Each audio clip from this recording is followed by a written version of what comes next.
Dear students, welcome to English class. In today's English class for grade 10, we are going to see poem 7 from First Flight book Animals. About poet. Walt Whitman is a major figure in early American poetry. He broke the tradition of rhymed and metrical poetry.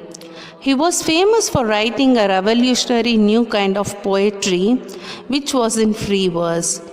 The poem Animals is from his work, Song of Myself in Leaves of Grass.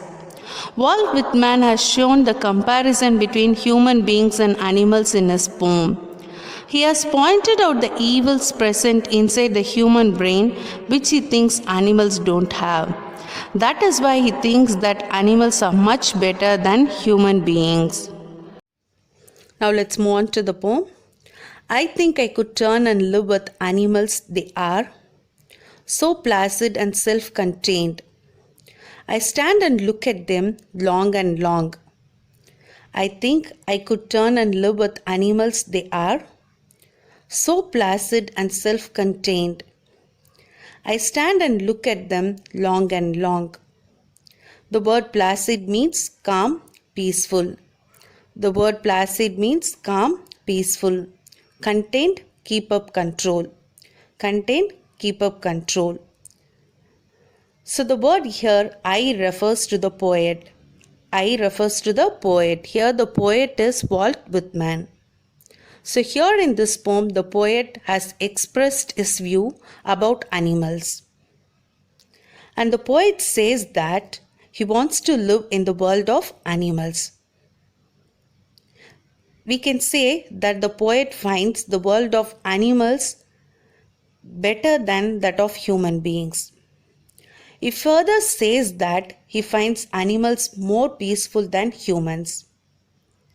He says so because animals are not running after worldly things like human beings. They are calm and have no greed for worldly things or any kind of achievements. They are self-contained.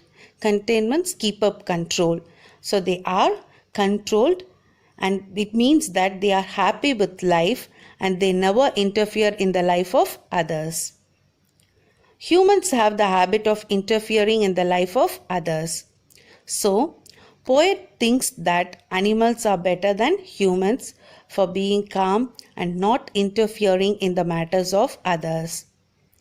The poet further says that these are the reasons why he stands still and looks at the animals for a very long time. So here in this poem, the poet says that he wants to live in the world of animals. And he says that the poet finds the world of animals is better than that of human beings. He further says that he finds animals more peaceful than humans.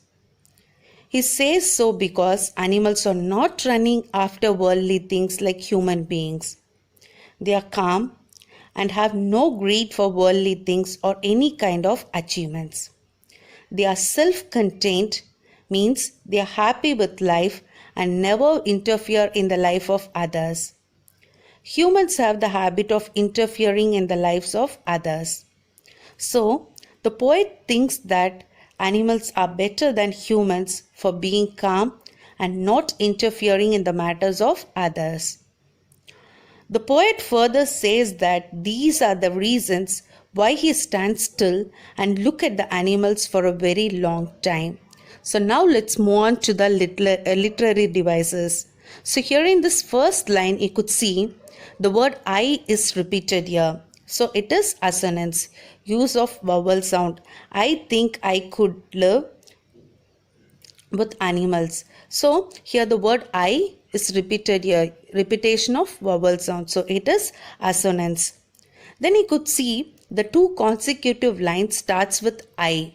So it is anaphora. Two consecutive lines starts with I. So it is anaphora. And the word long and long. The word long is repeated. So it is repetition. Okay. So first I think I could. The word I is repeated here. So it is assonance. And then the two consecutive lines starts with I, so it is anaphora. And the word long is used twice, so it is repetition. They do not sweat and whine about their condition. They do not lie awake in the dark and weep for their sins. They do not make me sick discussing their duty to God. They do not sweat and whine about their condition. They do not lie awake in the dark and weep for their sins. They do not make me sick discussing their duty to God. Here the word whine means cry. Here the word whine means cry. Sins means wrongdoing. Sins, wrongdoing. Okay, so here the word whine means cry. Sins means wrongdoing.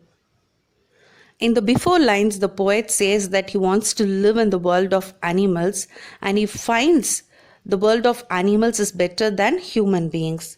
So in these lines, the poet says that unlike humans, animals don't complain of any misery.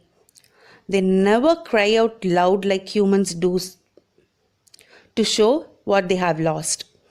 They never stay awake in the night crying repentance for their wrongdoings. This means that animals are different from human beings because they don't show anger or grief if something wrong happens with them. He further says that animals are very truthful because they never boast of their good deeds done in the name of God. So he says that animals, they do not complain of any miseries.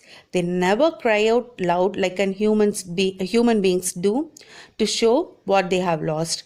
And they never stay awake in the night crying in repentance for their wrongdoings. So this means that animals are different from human beings because they don't show anger or grief. Grief means what? Sorrow if something wrong happens with them.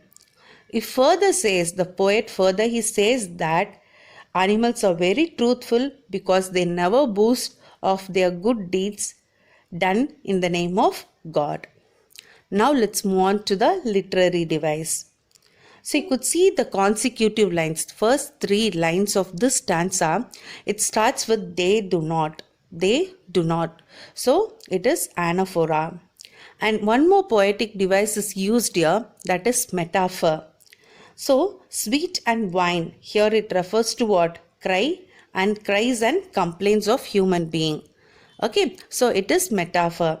So sweet and wine, here it refers to the cries and complaints of human beings. So it is metaphor. Here in this line, the poet says, unlike humans, animals don't complain of any miseries. They never cry out aloud like humans, and they do not show what they have lost, and they never stay awake in the night crying in the repentance for their wrongdoings.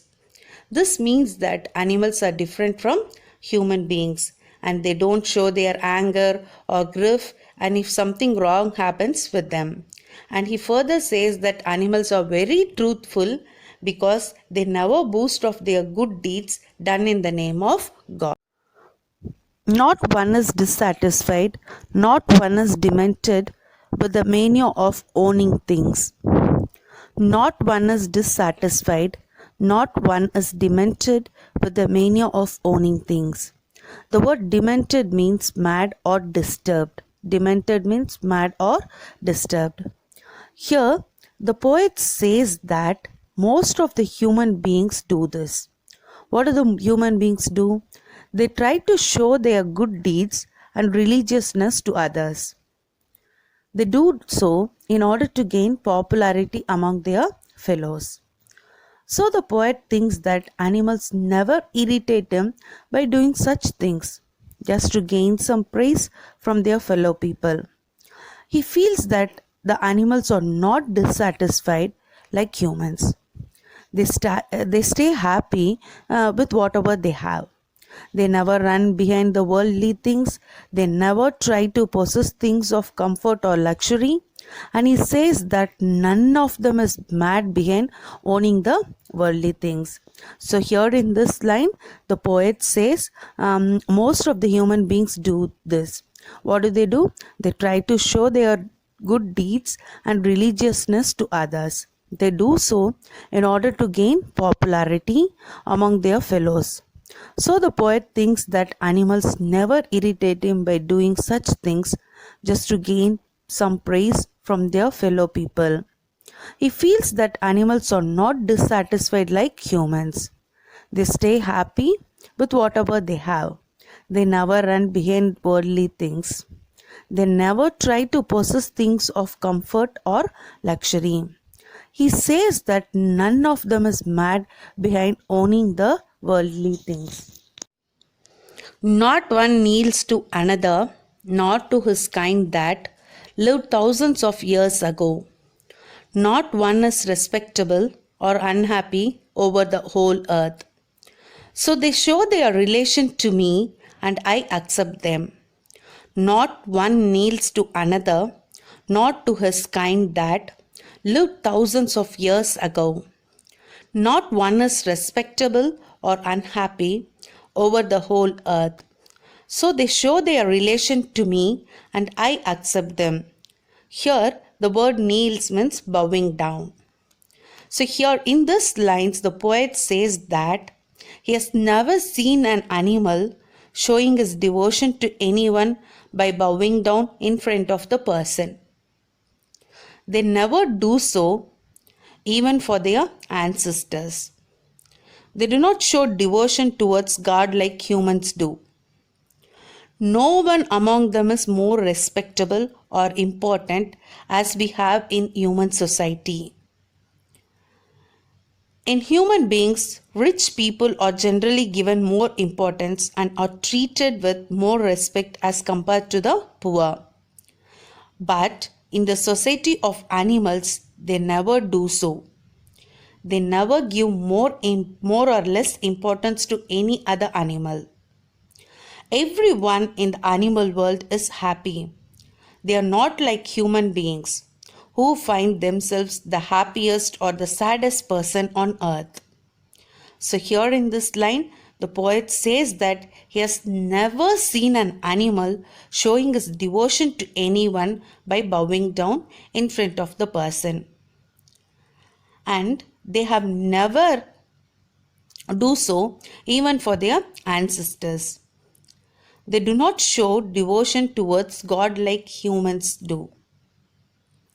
No one among them is more respectable or important as we have in human society. In human beings, rich people are generally given more importance and they are treated with more respect as compared to the poor. But in the society of animals, they never do so. They never give more or less importance to any other animal. Everyone in the animal world is happy. They are not like human beings who find themselves the happiest or the saddest person on earth. They bring me tokens of myself. They evince them plainly in their possession. So here the poet says that animals are more honest in showing their relations with other animals. Here he wants to say that animals use other animals as their food, but they never try to hide this. Whereas human beings show that they have nice and friendly relation with others, though the reality is opposite. The poet says that he accepts the fact that animals are true towards showing their relation with other animals. It's true. So what the poet is saying? The poet says that the animals are more honest in showing their relation with other animals. He wants to say that animals use other animals as their food and they never try to hide this, whereas human beings show what they have, nice and friendly relation with others, though their reality is opposite. So the poet says that he accepts the fact that animals are true towards showing their relation with other animals. Okay. So here what poetic device is used here is metaphor. The word token here refers to a metaphor. Why it refers to metaphor is because it talks about the inner quality of human beings. It talks about the inner quality of human beings. So it is metaphor. I wonder where they got those tokens. Did I pass that way huge times ago and negligently drop them? I wonder where they got those tokens. Did I pass that way huge times ago and negligently drop them? The word here negligently means carelessly. So at last, the poet introspects himself and says that from where the animals got those good qualities. He further questions himself where his own good qualities are gone. Did he left them or had carelessly lost them somewhere? The qualities that were found in human beings in the past, like innocence, kindness, truthfulness, are now seen in animals. He wonders that humans give up these qualities and they have been passed on to the animals. So, here in this line, the poet introspects himself and says that from where the animals got those good qualities. He further questions himself that where his own good qualities are gone. Did he left them or had carelessly lost them somewhere? The qualities that were found in human beings in the past, like innocence, kindness, truthfulness, are now seen in animals. He wonders that humans gave up these qualities and they have been passed on to the animals. Summary of the poem.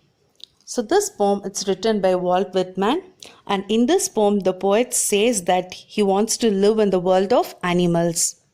And he gives reason why he wants to live in the world of animals. Okay, so he says that he says and he feels comfortable at home with animals. He doesn't feel comfortable with human beings. He wants to move away from human beings and live with animals. And he says animals are calm and self-contented. So human beings, they run after the worldly things, but the animals, they are satisfied and happy with what they have. And they never weep over the miserable conditions as humans do. And they never worship God and weep for their sins. And they don't suffer from the mania or madness of owning and possessing things. They don't fall down on the knees to show respect to others. Thousands of years ago, the ancestors of human beings possessed the qualities of love and kindness. So men have lost those tokens of love, but animals still retain them. So human beings are confused, greedy, and over ambitious, while animals are not. And in the last stanza, the poet asks question to himself and he gives answer to that question. So the poet introspects himself and says that from where the animals got those good qualities, and he further questions himself that where his own good qualities are gone. So now he gives the answer for that.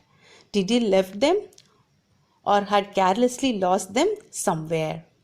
The qualities that were found in human beings in the past, like innocence, kindness, truthfulness, now seen in animals. He wonders that humans gave up these qualities and they have been passed on to the animals. So this is the sum up of the poem Animals.